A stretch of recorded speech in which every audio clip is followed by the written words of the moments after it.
Hello दोस्तों, आप सभी का बहुत बहुत हार्दिक अभिनंदन, स्वागत है। रेलवे एनटीपीसी परीक्षा 2025 दोस्तों, आज मॉक टेस्ट नंबर 6 है। और देखते हैं आज के पेपर में जो कि जितने भी क्वेश्चन दोस्तों लाया हूँ, सारा का सारा आपके 2021 में पूछा गया प्रश्न दोस्तों। तो दोस्तों, टाइम को वेस्ट ना करते हुए आइए देखते हैं पहला क्वेश्चन किस प्रकार से पूछा गया था। लेकिन दोस्तों, आप सबसे रिक्वेस्ट है, अगर आपने प्रीवियस ईयर जितने भी मैंने मॉक टेस्ट करवाया हूँ, आप सबसे रिक्वेस्ट है जरूर जाके देख लीजिएगा दोस्तों। मैं प्ले लिस्ट बना दूंगा, है ना। तो दोस्तों, आइए पहला क्वेश्चन देखते हैं आपके एग्जाम के लिए किस प्रकार से क्वेश्चन पूछा गया था। दोस्तों, पहला क्वेश्चन है कि भारी जल शब्द निम्नलिखित में से किससे संबंधित है। दोस्तों, आपके एनटीपीसी 2021 में क्वेश्चन पूछा गया था और इस क्वेश्चन का आंसर आ जाएगा नाभिकीय शक्ति उत्पादन संयंत्र। बेसिकली भारी जल शब्द का एक संबंधित है दोस्तों। और आपको याद रखना है, इस तरीके से आपके एग्जाम में हमेशा क्वेश्चन पूछा जाता है और आने वाले शिफ्टों में बहुत क्वेश्चन पूछे जाने की अति संभावना है। अगला क्वेश्चन है कि भारतीय संविधान का कौन सा अनुच्छेद आपके उपाधियों के अंत के सुनिश्चित करता है। तो बेसिकली आर्टिकल 18 में कहा गया है कि उपाधियों का अंत आपके एग्जाम में दोस्तों पूछा जाता है क्वेश्चन नंबर 23 से, कि आर्टिकल 23 में आपके क्या कहा गया है। तो दोस्तों, आपके बलात् श्रम और जो कि व्यक्तियों का व्यापार से संबंधित जो कि दोस्तों क्वेश्चन पूछा जाता है। वहीं आर्टिकल 25 में कहा जाता है कि अपने अनुसार किसी भी धर्म को आप मान सकते हैं। बेसिकली आर्टिकल 25 में कहा गया है। आर्टिकल 22 में कहा गया है कि गिरफ्तारी करने के संबंध मुझे किस कारण से आप गिरफ्तार किए हैं। बेसिकली आर्टिकल 22 में कहा गया है। तो दोस्तों, हमेशा आपके एग्जाम में एनटीपीसी में आर्टिकल से संबंधित क्वेश्चन पूछा जाता है। यकीनन दोस्तों, आप सभी को मैं कह रहा हूं दोस्तों कि अभी तक जितने भी मॉक टेस्ट मैंने करवाया है, हर एक क्वेश्चन को मैंने रिलेट करके लाया हूं दोस्तों। और दोस्तों, आपके एग्जाम के लिए हर एक क्वेश्चन इंपॉर्टेंट बनेगा, बस आप सुनते रहिएगा। और दोस्तों, अगर आपको इस तरीके से क्वेश्चन आता है दोस्तों, तो यकीनन आपको टेंशन लेने की कोई आवश्यकता नहीं है। साथ ही दोस्तों, अगला क्वेश्चन देखते हैं कि 31 दिसंबर 1947 को भारत की संविधान सभा में निम्नलिखित में से कौन सा प्रांत प्रतिनिधित्व अधिकतम था। तो बेसिकली संयुक्त प्रांत दोस्तों आपके एग्जाम के लिए इंपॉर्टेंट बनेगा। संविधान सभा से संबंधित आपके एग्जाम में क्वेश्चन पूछा जाता है कि संविधान सभा का जो पहला बैठक हुआ था कब हुआ था। तो 9 दिसंबर 1946 को। आपको याद रखना दोस्तों, अगर मैं बात करूं दोस्तों कि संविधान सभा में फर्स्ट बार अस्थायी सदस्य के रूप में किसे नियुक्त किया गया था, तो सच्चिदानंद सिन्हा को नियुक्त किया गया था। अगर मैं बात करूं संविधान सभा का गठन कब किया गया था, तो 6 दिसंबर 1946 को किया गया था। और बेसिकली इस क्वेश्चन का आंसर आ जाएगा कि भारत की संविधान सभा निम्नलिखित में से कौन से प्रांत का प्रतिनिधित्व सबसे अधिक था। तो इस क्वेश्चन का आंसर आ जाएगा संयुक्त प्रांत आ जाएगा, आपको याद रखना है। अगला क्वेश्चन देखते हैं कि आपके एग्जाम के लिए क्या इंपॉर्टेंट बन सकता है। अगला क्वेश्चन है कि 2011 जनगणना के अनुसार निम्नलिखित में से कौन सा राज्य भारत का सबसे कम शहरीकृत राज्य था। बेसिकली हिमाचल प्रदेश। दोस्तों, आपके एग्जाम में सेंसस 2011 से बहुत बार क्वेश्चन पूछा जाता है, आपको याद रखना है। दोस्तों, आपके एग्जाम में क्वेश्चन पूछा गया था कि एम्पॉयड जो 2011 जनगणना के अनुसार एम्पॉयड जो एक्शन ग्रुप में कितने राज्य शामिल थे। बेसिकली 8 राज्य शामिल थे, आपके सीजीएल में क्वेश्चन पूछा गया था। दोस्तों, आप सबसे रिक्वेस्ट है जरूर याद रखना कि एम्पॉयड एक्शन ग्रुप में कितने राज्य शामिल थे 2011 जनगणना के अनुसार। तो 8 राज्य शामिल था। अगर मैं बात करूं, आपके झारखंड, आपके बिहार, आपके उत्तर प्रदेश, आपके उत्तराखंड, आपके छत्तीसगढ़ आ जाएगा, आपके राजस्थान आ जाएगा, आपके उड़ीसा आ जाएगा दोस्तों। और यही सब आपके एग्जाम में क्वेश्चन पूछा जाता है। 2011 जनगणना की मैं बात करूं दोस्तों, तो आपके एग्जाम में हमेशा पूछा जाता है कि कितने परसेंट साक्षरता था, तो वहाँ 74.04% आपके एग्जाम में पूछा जाता है। तो दोस्तों, इस तरीके से आपको रिलेट करके पढ़नी आपके एग्जाम के लिए इंपॉर्टेंट बनता है और इस तरीके से हमेशा आपके शिफ्ट में क्वेश्चन पूछा जाता है। मैं आपको बता रहा हूँ दोस्तों, हर एक क्वेश्चन आपके एग्जाम में पूछा गया था और दोस्तों पूछे जाने की भी अति संभावना है आपके एग्जाम में। अगला क्वेश्चन है कि सिंह चतुर्मुख स्तंभ निम्नलिखित में से कौन से राज्य में स्थित है। बेसिकली सारनाथ में सिंह चतुर्मुख स्तंभ स्थित है। मैं आपको बता दूं दोस्तों, बराबर जो हिल्स आपके कहाँ है, तो बिहार में स्थित है। आपके एग्जाम में क्वेश्चन पूछे जाता है कि बराबर जो हिल्स है ना, भारत के किस राज्य में स्थित है, तो आपके बिहार राज्य में स्थित है। आपके एग्जाम के लिए इंपॉर्टेंट बनता है। दोस्तों मैं आपको ये कह रहा हूँ कि सारनाथ से संबंधित हो या फिर जितने भी गौतम बुद्ध से जुड़े स्थान है, आप सबसे रिक्वेस्ट है पढ़ के जाइएगा। सबसे पहले अगर मैं बात करूँ गौतम बुद्ध ने अपना उपदेश कहाँ दिया था, तो सारनाथ में ही दिया था। अगर मैं बात करूँ कि गौतम बुद्ध ने जो सबसे पहला उपदेश दिया था उसे क्या कहा जाता है, तो क्या कहा जाता है दोस्तों, तो धर्म चक्र परिवर्तन कहा जाता है। तो दोस्तों इस तरीके से क्वेश्चन आपको याद रखना है। लेकिन दोस्तों आप सबसे रिक्वेस्ट है, अगर आपको क्लास अच्छा लग रहा ना दोस्तों, तो केवल दोस्तों आप हमें वीडियो को लाइक करना दोस्तों, सब्सक्राइब जरूर करना दोस्तों। बहुत मेहनत लगता है दोस्तों, आपके लिए क्वेश्चन ढूंढ ढूंढ के लाता हूँ दोस्तों, हर एक 100 क्वेश्चन के छांट छांट के क्या आपके एग्जाम के लिए इंपॉर्टेंट बनता है दोस्तों। आप सबसे रिक्वेस्ट है दोस्तों, आप जरूर हमारी इस क्लास को लाइक कीजिएगा दोस्तों, और प्यारा सा एक कमेंट भी जरूर कीजिएगा दोस्तों। अगर किसी भी प्रकार से मेरे अंदर कमियां हैं दोस्तों, तो आप हमें जरूर बताइएगा, मैं अपने आप सुधारने का जरूर काम करूंगा दोस्तों। लेकिन मैं आपको बोल रहा हूँ दोस्तों, हर एक क्वेश्चन आपके 2021 में पूछे गए एनटीपीसी का क्वेश्चन है दोस्तों, बेस्ट दोस्तों क्वेश्चन है, और उनका एक्सप्लेन भी मुझे जहाँ तक लग रहा है दोस्तों मैं आपके लिए कर रहा हूँ। साथ ही अगला क्वेश्चन है कि नीति आयोग का गठन कब किया गया था। बेसिकली इस क्वेश्चन का आंसर आ जाएगा 1 जनवरी 2015 को नीति आयोग का गठन किया गया था। मैं आपको बोल रहा हूँ कि नीति आयोग के अध्यक्ष कौन होते हैं, तो भारत के प्रधानमंत्री नीति आयोग के अध्यक्ष होते हैं। अगर मैं बात करूं नीति आयोग किसके स्थान पे लाया गया था, तो आपके योजना जो आयोग है ना, इन्हीं को बंद करके नीति आयोग का गठन किया गया था। और बेसिकली नीति आयोग का गठन 1 जनवरी 2015 को किया गया था। आपके एग्जाम के लिए बहुत इंपॉर्टेंट बनेगा, आपको याद रखना है। साथ ही अगला क्वेश्चन है कि सोडा वाटर में कौन सा गैस पाई जाती है, तो इस क्वेश्चन का आंसर आ जाएगा कार्बन हाइड्रोक्साइड। की सोडा में कौन सा गैस पाया जाता है, तो कार्बन हाइड्रोक्साइड। दोस्तों आपके एग्जाम में इस तरह से क्वेश्चन बहुत पूछा जाता है। मैं आपके लिए साइंस और जीके जीएस साथ ही स्टैटिक हर एक पोर्शन को दोस्तों, आपके एग्जाम में जितने क्वेश्चन पूछा जाता है एक शिफ्ट में करीब 30 से 35 क्वेश्चन हर एक क्लास में लाता हूं दोस्तों, ताकि आपके एग्जाम के लिए आने वाले शिफ्टों के लिए इंपॉर्टेंट बनेगा दोस्तों। क्योंकि दोस्तों अभी आपके टेक्नीशियन का, अभी आपके आरआरबी जेई का, अभी आपके आरपीएफ एसआई दोस्तों, और एसएससी स्टेनोग्राफर और एमटीएस का एग्जाम हो दोस्तों, इसी लेवल के साथ और ऐसा ही प्रश्न पूछा गया दोस्तों, तो यकीनन दोस्तों आपके एग्जाम में भी क्वेश्चन पूछा जाएगा इसी तरह से। अगला क्वेश्चन की मैं बात करूं दोस्तों कि विश्व की सबसे बड़ी प्रवाल भित्ति कहाँ पाई जाती है, तो दोस्तों इस क्वेश्चन का ऑस्ट्रेलिया, और इस क्वेश्चन को एक बार नहीं कई बार क्वेश्चन पूछा गया है कि सबसे बड़ी प्रवाल भित्ति भारत किस राज्य में है, सॉरी किस देश में है, तो इस क्वेश्चन का आंसर आ जाएगा ऑस्ट्रेलिया। और आपको याद रखना उसी तरह से एक सबसे बड़ी पूछा जाता है कि सबसे बड़ी विश्व का सबसे बड़ी दीवार किस देश के साथ है, तो दोस्तों इस क्वेश्चन का आंसर आ जाएगा चीन, और बेसिकली प्रवाल भित्ति आपके ऑस्ट्रेलिया में। साथ ही अगला क्वेश्चन है कि भारत में इनमें से किस अनुवांशिक रूप से संशोधित फसल की कानूनी खेती करने की अनुमति दी गई है, तो दोस्तों इस क्वेश्चन का आंसर आ जाएगा बीटी कपास।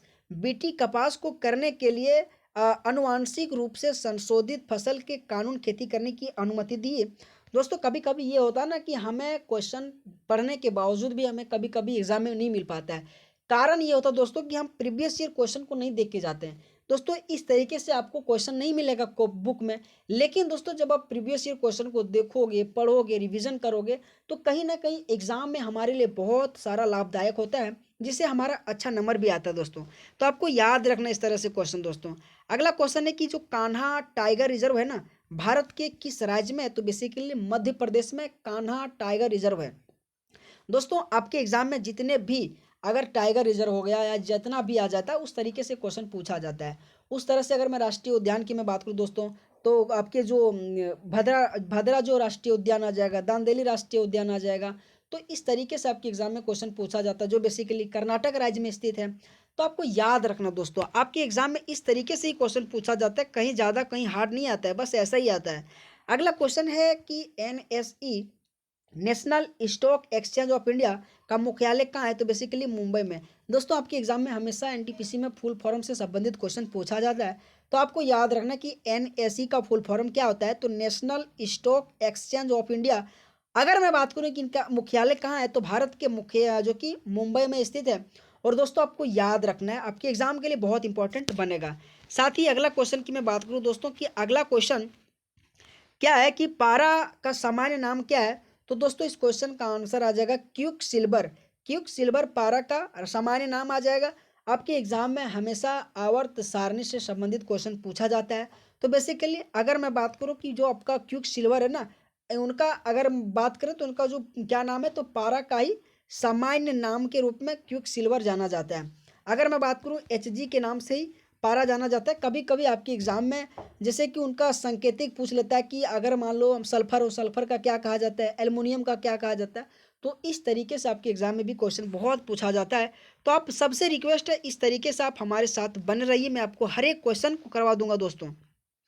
अगला क्वेश्चन है कि हॉर्नबिल जो त्यौहार है ना, एक प्रसिद्ध आदिवासी त्यौहार है। यह भारत के इनमें से कौन से पूर्वोत्तर राज्य में मनाया जाता है? बेसिकली नागालैंड में। और अगर मैं बात करूँ तो ऑरेंज फेस्टिवल भी आपके नागालैंड राज्य में मनाया जाता है। दोस्तों हाँ, मैं एक बात कह रहा हूँ कि आपके एग्जाम में जितने भी फेस्टिवल से संबंधित हर एक स्टेट से आपके एग्जाम में क्वेश्चन पूछा ही जाता है, चाहे मेघालय से हो, चाहे आपके नागालैंड से हो, चाहे आपके असम से। असम से दोस्तों बिहू की मैं बात करूँ आपके एग्जाम में पूछा जाता है। मिजोरम से बात करूँ चापचार कूट आ जाएगा, मीम कूट आ जाएगा, थाल फवांग कूट आ जाएगा। उसी से अरुणाचल प्रदेश की मैं बात करूँ दोस्तों, तो अरुणाचल प्रदेश में भी बहुत सारा आपके एग्जाम में क्वेश्चन पूछा जाता है। तो दोस्तों आपको रिलेट करके पढ़नी है और इस तरीके से पढ़नी है ताकि एग्जाम में अगर क्वेश्चन आए दोस्तों तो आपको कहीं ना कहीं बहुत आसानी से आप उस क्वेश्चन को कर लोगे। साथ ही अगला क्वेश्चन है कि अभिज्ञानम, अभिज्ञान यानी कि प्रौद्योगिक यानी कि में ओ एम आर का उपयोग होता है, उसमें से एम का जो पूर्ण रूप क्या है? तो इस क्वेश्चन का आंसर आ जाएगा एम का मार्क आ जाएगा, है ना। अगर मैं बात करूं कि एम का पूर्ण रूप क्या है, तो मार्क आ जाएगा। मैंने कहा ना आपके एग्जाम में हमेशा फुल फॉर्म से संबंधित क्वेश्चन देखने को ही मिलता है और इस तरीके से क्वेश्चन पूछा जाता है। अब सबसे रिक्वेस्ट है स्क्रीनशॉट जरूर मार लीजिएगा दोस्तों, आपके एग्जाम में बहुत इंपॉर्टेंट बनेगा क्वेश्चन पूछे जाने की। अगला क्वेश्चन है कि निम्नलिखित में से किस खिलाड़ी ने तैराकी में सर्वाधिक ओलंपिक स्वर्ण पदक हासिल किया है? Michael Phelps. माइकल फेलेप्स जो दोस्तों और अमेरिका के रहने वाला है और जो ये मतलब बेसिकली तैराकी से संबंध रखता है और तैराकी के ये सबसे बड़े नामों में से एक है माइकल फेलेप्स। और इन्होंने ओलंपिक में बहुत सारे गोल्ड मेडल जीता है, जिसके कारण से आपके एग्जाम के लिए बहुत इंपॉर्टेंट बनेगा, क्योंकि इस बार के आपके टेक्नीशियन में माइकल फेलेप्स के क्वेश्चन पूछा गया कि 2024 में कौन से अवार्ड से सम्मानित किया गया या फिर कौन सा पदक जीता था। तो आपको याद रखना माइकल फेलेप्स जो कि अमेरिका के रहने वाले हैं। साथ ही दोस्तों अगला क्वेश्चन है कि इनमें से कौन सा ग्रह दक्षिणावर्त दिशा में घूमता है? तो बेसिकली शुक्र। शुक्र ग्रह जो दक्षिणावर्त में घूमता है। शुक्र का कोई उपग्रह नहीं दोस्तों, आपको याद रखना है। शुक्र से मैं बात करूं दोस्तों तो आपके एग्जाम में हमेशा क्वेश्चन पूछा जाता है कि गर्म तारे किसे कहा जाता है, चमकीले तारे किसे कहा जाता है। इन सारे नामों दोस्तों आपके शुक्र ग्रह को कहा जाता है और आपके एग्जाम में शुक्र ग्रह से हमेशा क्वेश्चन पूछा जाता है और आपको याद रखना है। शुक्र ग्रह दोस्तों दक्षिणावर्त में दूसरी दिशा में घूमता है और वामावर्त से कौन कौन घूमता है, तो इस तरीके से आपके एग्जाम में हमेशा क्वेश्चन देखने को मिलता है। साथ ही दोस्तों अगला क्वेश्चन है कि भारत और चीन के बीच स्थित काराकोरम दर्रा नामक पहाड़ी जो दर्रा इनमें से किसके किनारे निकट स्थित है? तो बेसिकली इस क्वेश्चन का आंसर आ जाएगा जो कारगिल है ना, आपके भारत और चीन के बीच स्थित जो काराकोरम दर्रा है ये कारगिल के आने की निकट स्थित है और आपके एग्जाम में ये क्वेश्चन पूछे जाते हैं। साथ ही अगला क्वेश्चन है कि 1942 में किस प्रधानमंत्री के निर्देशानुसार क्रिप्स मिशन भारत आया था? तो विंस्टन चर्चिल के द्वारा क्रिप्स मिशन को लाया गया था, लेकिन क्रिप्स मिशन ये सही काम नहीं कर पाया गया था, जिसके कारण से ये भी विफल रहा था। फिर जाके अगस्त प्रस्ताव आया, फिर जाके कैबिनेट मिशन आया, फिर जाके संविधान सभा का निर्माण करवाया गया था, है ना। तो बेसिकली क्रिप्स मिशन ये आपकी विंस्टन चर्चिल के द्वारा लाया गया था, आपको याद रखना है। अगला क्वेश्चन की मैं बात करूं कि आपके एग्जाम के लिए क्या इंपॉर्टेंट बनेगा कि भारत के राष्ट्रीय प्रतीक के नीचे उत्कर्णित सत्यमेव जयते शब्द कहाँ से लिया गया? तो मुंडक उपनिषद से लिया गया है। दोस्तों आपके एग्जाम में उपनिषद से क्वेश्चन पूछा जाता है हमेशा। ये उपनिषद अगर मैं बात करूं टोटल कितने हैं तो 108 उपनिषद है, उसमें से एक मुंडक उपनिषद है, मुंडक उपनिषद है जो आपके सत्यमेव जयते वहीं से लिया गया। अगर मैं बात करूं दोस्तों आपके एग्जाम में हमेशा क्वेश्चन पूछा जाता है कि मांडुक उपनिषद आपके सबसे छोटा आ जाएगा और मुंडक उपनिषद आपके सत्यमेव जयते लिया गया है। अगर दोस्तों मैं बात करूं और भी आपके एग्जाम में इनसे संबंधित क्वेश्चन पूछा जाता है कि उपनिषद शब्द का अर्थ क्या होता है, तो उसका मतलब होता है कि या सामने बैठ के यानी इनके बारे में ज्ञान प्राप्त करना, बेसिकली उपनिषद का ही अर्थ होता है और आपको याद रखना है। उसी तरह से बृहदारण्य उपनिषद आ जाएगा आपके सबसे बड़े, तो कहीं ना कहीं आपको रिलेट करके पढ़नी, उपनिषद आ जाएगा आपके जितने भी वेद आ जाता है उसके प्रकार से आपके उस तरीके से भी क्वेश्चन आपके एग्जाम में हमेशा देखने को मिलता है। भारतीय संविधान के कौन से अनुच्छेद में पंचायतों और स्थानीय निकाय और शासन से संबंधित प्रावधान शामिल है? तो बेसिकली 243। मैंने कहा ना दोस्तों, ग्राम पंचायत से संबंधित 243 से लेकर 243 ओ तक आपके कहा गया है, आपको याद रखना। और वहीं दोस्तों अगर मैं बात करूं कि नगर पालिका से 243 पी से लेकर 243 जेड, 243 आपके जेड जी तक आपके प्रावधान किया गया है। आपको याद रखना दोस्तों, 243 आपके जेड जी 243 जेड जी तक प्रावधान किया गया, आपको याद रखना है दोस्तों। अगर मैं बात करूं आपके एग्जाम के लिए आर्टिकल 51, ये आपके दोस्तों आपके एग्जाम के लिए इंपॉर्टेंट बनता है, मौलिक कर्तव्य से संबंधित है दोस्तों। अगर मैं 21 की मैं बात करूं दोस्तों, तो 21 में प्राण एवं देश स्वतंत्रता के बारे में कहा गया है। अगर दोस्तों 243 इस क्वेश्चन का आंसर आ जाएगा, तो दोस्तों इस तरीके से आपको रिलेट करके पढ़नी दोस्तों। आपके एग्जाम के लिए हमेशा आर्टिकल से क्वेश्चन 2 या 3 क्वेश्चन पूछा जाता है आपकी शिफ्टों में। अगला क्वेश्चन है कि निम्नलिखित में से किसकी कमी से वरंधता और कमजोरी दृष्टि की समस्या उत्पन्न होती है? तो बेसिकली विटामिन ए की कमी से वरंधता और कमजोरी दृष्टि की सामना समस्या उत्पन्न होती है। बेसिकली आपकी विटामिन ए की मैं बात करूँ दोस्तों, रासायनिक नाम तो रेटिनॉल आ जाएगा, आपको याद रखना है। विटामिन के का अगर मैं रासायनिक बात करूँ दोस्तों, तो क्या आ जाता है? फिलोक्विनोन आ जाएगा ना दोस्तों, फिलोक्विनोन आ जाएगा। तो इस तरीके से आपके एग्जाम में क्वेश्चन पूछा जाता है। अगर मैं बात करूँ विटामिन सी दोस्तों, तो आपके एस्कॉर्बिक अम्ल आ जाएगा। विटामिन बी 1 दोस्तों थायमिन आ जाएगा। विटामिन बी 6 की मैं बात करूँ दोस्तों, तो राइबोफ्लोविन आ जाएगा। विटामिन बी 12 की मैं बात करूँ तो साइनाकोबालामिन आ जाएगा। तो इस तरीके से आपके विटामिन के रासायनिक नाम और उनसे कमजोरी या उनसे संबंधित क्या होता है, तो आपके एग्जाम में क्वेश्चन पूछा जाता है। अगला क्वेश्चन है कि उल्टी बांसी किस भक्ति कवि का एक विशिष्ट योगदान रहा है? तो बेसिकली एक कबीर, कबीर से संबंधित आपके उलट बांसी आपके किस भक्त कवि का एक विशेष योगदान है? तो कबीरदास से। तुकाराम से संबंधित आपके एग्जाम में क्वेश्चन पूछा जाता है। गुरु नानक से संबंधित क्वेश्चन पूछा जाता है। तो दोस्तों आपको याद रखना है। अगर मैं अगला क्वेश्चन की मैं बात करूं कि अगला क्वेश्चन, भारत के इनमें से किस मुगल शासक ने अंग्रेजों को सूरत में अपना पहला कारखाना स्थापित करने की अनुमति दी थी? तो बेसिकली जहांगीर। अगर मैं दोस्तों जहांगीर की बात करूं तो अकबर, सॉरी पहले बाबर, फिर जाके हुमायूं, फिर जाके अकबर और फिर जाके जहांगीर। दोस्तों जहांगीर की अगर मैं कार्यकाल की मैं बात करूं दोस्तों, 1605 से लेकर 1628 के बीच में दोस्तों आपको याद रखना है। जहांगीर के कुछ निर्माण दोस्तों, शाही मस्जिद, मोती मस्जिद, लाहौरी मस्जिद, आपको याद रखना है। आपके एग्जाम के लिए बहुत इंपॉर्टेंट क्वेश्चन बनेगा दोस्तों। उसी तरह से दोस्तों आपके एग्जाम में हमेशा मुगल काल से संबंधित क्वेश्चन पूछा जाता है। बाबर से हमेशा क्वेश्चन पूछ लेता है कि पानीपत का जो प्रथम युद्ध हुआ था किन के बीच हुआ था? तो आपको याद रखना है कि 1526 में दिल्ली सल्तनत के अंतिम शासक जो कि इब्राहिम लोदी और बाबर के बीच में युद्ध लड़ा गया था, जिसमें से दिल्ली सल्तनत को ख़त्म करके मुगल काल का स्थापना किया गया था। उसके बाद आपकी हुमायूं आया, हुमायूं जो कि उनका जीवन लड़खड़ाता हुआ जीवन रहा था, है ना। तो इस तरीके से मुगल और दिल्ली सल्तनत से हमेशा क्वेश्चन पूछा जाता है, आपको याद रखना है। प्रत्येक वर्ष आने की व्यापार करने की सुगमता संबंधित सूचकांक की मैं बात करूं तो विश्व बैंक समूह के द्वारा जो कि जारी किया जाता है। आपके एग्जाम में इंडेक्स से संबंधित क्वेश्चन पूछा जाएगा इस क्लास में दोस्तों। मैं आपको एक क्वेश्चन बोल रहा हूं कि आपके एग्जाम में जितने भी 2024 के इंडेक्स से क्वेश्चन पूछा गया है या फिर पूछे जाने की संभावना दोस्तों, आप जाके हमारे इस वीडियो सेक्शन में आपको इंडेक्स से संबंधित क्वेश्चन मिल जाएगा दोस्तों। 2024 के जितने भी एग्जाम हुआ है उनसे संबंधित क्वेश्चन जितने भी इंडेक्स के पूछे गए हैं, मैंने हर एक क्वेश्चन लाया, जाके आराम से आप देख लीजिएगा दोस्तों। लेकिन दोस्तों अगर आपको क्लास अच्छा लग रहा है ना, आप सबसे रिक्वेस्ट है हमारे चैनल को आप जरूर सब्सक्राइब करना, लाइक करना दोस्तों। मेहनत करता हूँ दोस्तों आपके लिए, तो आपका भी तो फर्ज बनता है दोस्तों। अगला क्वेश्चन है कि चंद्रगुप्त मौर्य के गुरु कौन थे? तो विष्णु गुप्त आपके चंद्रगुप्त मौर्य के, जो कि अगर मैं बात करूँ दोस्तों चंद्रगुप्त मौर्य या फिर दोस्तों आपके एग्जाम में जितने भी मौर्य वंश से संबंधित क्वेश्चन बन सकता है। अगर मैं बात करूं कि 322 से लेकर आपके 298 बीसी तक इनका कार्यकाल रहा था। और आपको याद रखना चंद्रगुप्त मौर्य जो कि मौर्य वंश के शासक के रूप में, संस्थापक के रूप में भी जाना जाता है। उसके बाद दोस्तों आपके आता है फिर जाके बिंदुसार, बिंबिसार नोट, बिंदुसार आता है दोस्तों। बिंबिसार तो आपके हर्यक वंश के संस्थापक के रूप में आता है। फिर जाके आपका बिंदुसार आता है, बिंदुसार 298 से लेकर 273 के बीच रहता है। फिर जाके अशोक कार्यकाल में आता है, 269 से लेकर 232 के कार्यकाल में रहता है।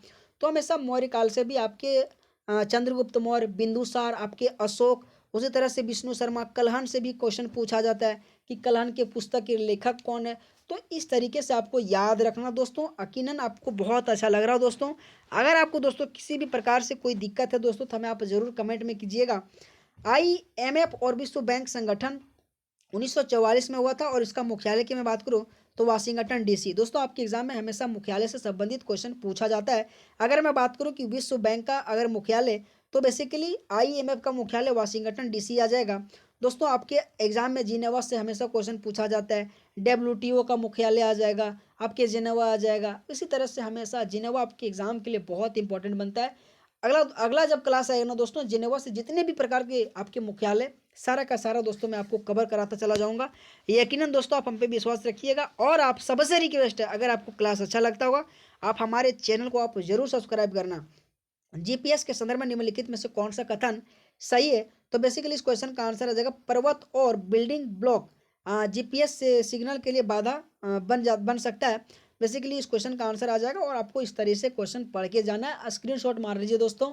यकीनन दोस्तों आपके एग्जाम में पूछे जाने की अति संभावना है और सारा का सारा 2021 के पूछा गया NTPC का क्वेश्चन है दोस्तों। आपके एग्जाम के लिए आने वाले कोई भी एग्जाम हो बहुत इंपॉर्टेंट बनेगा। ये तो क्वेश्चन मैंने करवा दिया। 2011 जनगणना के अनुसार निम्नलिखित में से कौन सा राज्य का सबसे कम शहरीकृत राज्य है? तो बेसिकली हिमाचल प्रदेश आ जाएगा।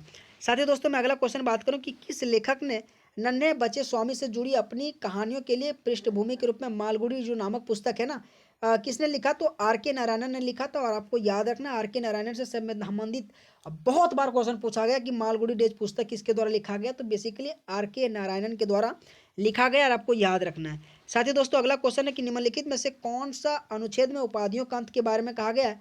आर्टिकल 18 में उपाधियों का अंत कहा गया और आपको याद रखना आपके एग्जाम के लिए बहुत इंपॉर्टेंट बनेगा। साथ ही दोस्तों आप सभी को कैसा लगा क्लास? दोस्तों आप सबसे रिक्वेस्ट है एक जाके कमेंट जरूर कीजिएगा दोस्तों।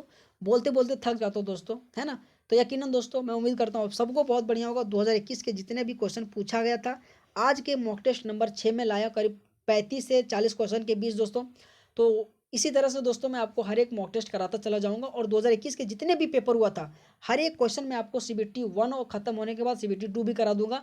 तो दोस्तों आप सबसे रिक्वेस्ट है केवल आप हमारे चैनल को लाइक करना दोस्तों, सब्सक्राइब करना दोस्तों और प्यारा सा कमेंट जरूर करना दोस्तों। बहुत बहुत धन्यवाद दोस्तों, दिल की गहराइयों से आप सबका बहुत बहुत धन्यवाद। थैंक यू सो मच आप सभी का।